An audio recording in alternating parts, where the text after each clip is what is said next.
The Master Ball is out in Pokemon Go, so what do you do with this ball? Do you use it on a Galarian bird? Do you choose to do something else? But with all that said, let's see what my top recommendations to do with the Master Ball in Pokemon Go. So welcome to the Trainer Club. Here we go!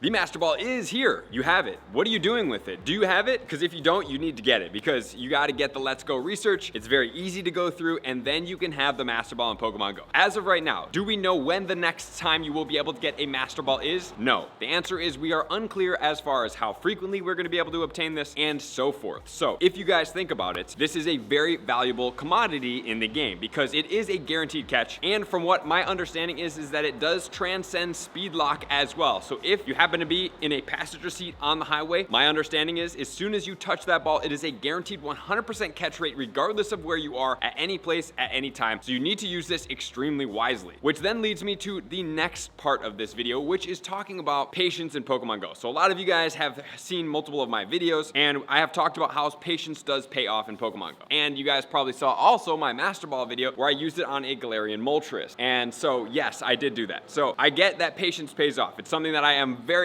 much in belief of. However, at the same time, I really wanted to use that Master Ball for you guys to see how it works, what the animation looks like, and so forth. So I was more than happy to sacrifice potentially my patience and maybe not need it or have it for something in the future than to save it and be greedy, you know, for a content creator. I just felt like it was the right thing to do. And it popped up right there. So it all lined up and I was like, I'm just gonna go ahead and use this. The animation was amazing. If you guys want to see that video, check it out up here. So with that said, do I suggest you guys use this on a Galarian bird, which is going to be in our next section talking about what Pokemon would you potentially use this for and where to go with this. So some of the Pokemon that you could potentially use this for, number one is a wild Pokemon, which I'm not going to be a fan of. I do not think that any Pokemon in the wild is really going to be worth your time, energy, and resources. Even if, you know, it happens to be a legendary Articuno, Moltres, or even a wild Latios or Latias in Hoenn, or maybe even in GoFest, maybe they have a wild Rayquaza. Do I really think it's that case? No, I don't. And for the most part, whenever we see legendary shinies, they are guaranteed catches, right? So if it's in the wild, guaranteed catch. If it is going to be out in a raid battle, guaranteed catch. This weekend, which a lot of people do have questions about, well, I'll use it to catch a shiny Shadow Mewtwo. Well, that's probably going to be a guaranteed catch. So there's no reason for you guys to be using this in Pokemon Go, right? As a legendary. However, when we do look at the flip side of these legendaries, you do have 100% IV legendaries. What is my thought on using it on a 100% IV legendary? Well, they are legendaries. Most of us catch quite a few of those. And if you guys are new to the game, you want to see how to catch some of these legendaries, you're going to learn about how to time it, how to set the circle, and then throw excellent throws every time and avoid the ball getting batted away. So more than likely, 90% of the time, if you use that tactic and you hit excellent throws over and over, I know some of you guys are like, well, I throw a bunk throw and I catch it. And while that may be true, most of my catches are going to be on excellent throws. So being consistent, knowing the excellent throws, if you see a 100% IV legendary, more than likely you should be well equipped to be able to catch this right now in Pokemon Go. So you should not be feeling like, oh, I should save my Master Ball just in case I see a 100% IV Rayquaza. And while maybe some of you guys would do that, for me personally, I'm confident that I would catch that Pokemon. I would catch this legendary Pokemon. I would catch this legendary Pokemon at 100% IV. The hardest Pokemon that I've ever caught a 100% IV was Lugia because you cannot use this timing tactic and you really have to just kind of wing it for the most part. And you honestly want to see that vlog, you can check it out up here. That was the most stressful legendary in the game to catch and I was able to catch that. So I'm not here to brag, but I am here to let you guys know and empower you guys that these 100% IV legendaries should be catchable for you guys. They should not really create a stressful situation that is not going to help you catch these Pokemon, right? So that is going to be another aspect. So wild Pokemon cover, legendary Pokemon cover, and now let's start talking about the Galarian birds and maybe something else potentially. So if they ever did release a shiny Galarian bird and you happen to encounter it, just remember, those Pokemon are 100% catch rates. Think about the Hoenn.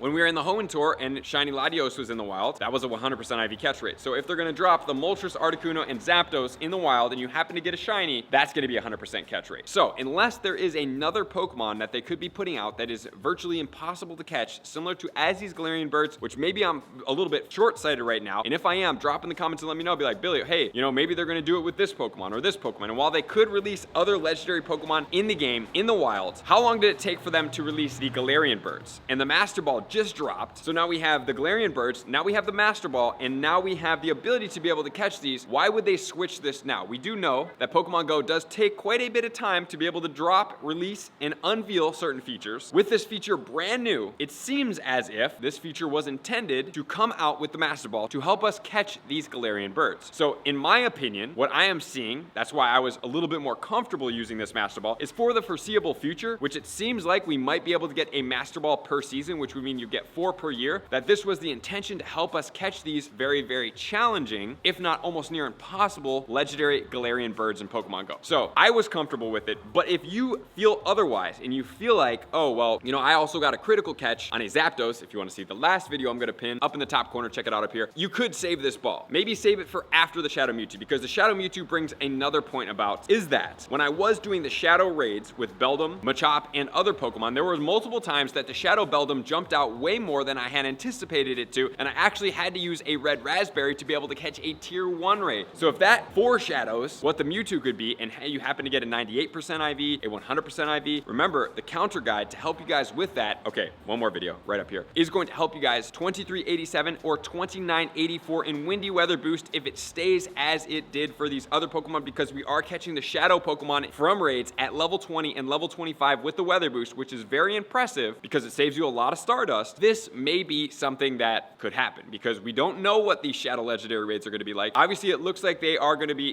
getting enraged, and then it's going to be more challenging to take it down unless we use those purified gems. But at the same time, we want to make sure that we are ready and equipped. So if you want to wait until after this weekend to be able to use your Master Ball, I would say that is more than likely a very good idea. So we can kind of gauge to see what happens with the catch rates of these legendary Pokemon, and then we can go on from there. So that's what I think. That's where I would sit. That's what I recommend. Obviously, patience pays off. At the same time, I'm kind of a little bit more leaning towards that this feature is unveiling at the perfect time. What else are they going to put in Adventure Incense, then the Galarian birds, when everybody else has a chance to be able to guaranteed catch one of these Pokemon? So I have caught the Zapdos in the wild, critical catch. So I got really lucky. I've had many birds run from me. I caught the Moltres with the Master Ball. So now the only one left that I do need is going to be the Galarian Articuno. And more than likely, most people, if you're not hardcore, you didn't get really lucky, are in the same boat as me. You've had a lot of them come, a lot of them run, and virtually none of them caught. Which means, why would they steer away from this when we're in a collector's game? And yes, some things do stay rare, but at the same time, the game has been steering closer and closer to being more inclusive to have and help everybody get every Pokemon in the game. And at some point, the patience pays off. For me, that's more along the lines of raiding for legendaries, raiding for shiny legendaries, raiding for this, raiding for that, raiding for tier 1 raids, tier 3 raids, hatching eggs. You know, they release a brand new shiny Axew in a raid battle, rare in the wild. Don't raid for it. Wait, because eventually it's going to have a combo similar to as Dino, similar to as Gibble, right? So those are paid resources. That's where patience pays off very significantly. But this, hopefully I'm not wrong here, because I could be. If I am, I will be accountable for that. I think we're a little safe here. But guys, after this weekend, check the Shadow Mewtwo's, see how catchable they are, go on from there. Appreciate you guys being here as always. To all my likers, commenters, subscribers, Patreon members, everybody take your support, subscription, and participation to the next level. I'm gonna see you guys out in the next video. Peace. I want to take this time to thank everybody who supports me in every facet. It means the world to me, and an extra special thank you to all my Patreons. I greatly appreciate the extra support to continue to allow me to pursue Pokemon Go full time, allowing me to create my daily video uploads in the most timely fashion for everyone's benefit. Plus, I get the amazing experience of sharing my creative processes behind the scenes and raiding all around the globe with select upper tiers. Thank you everybody for being a part of the Trainer Club. You all mean the absolute world to me, and I will see you guys out on the next video.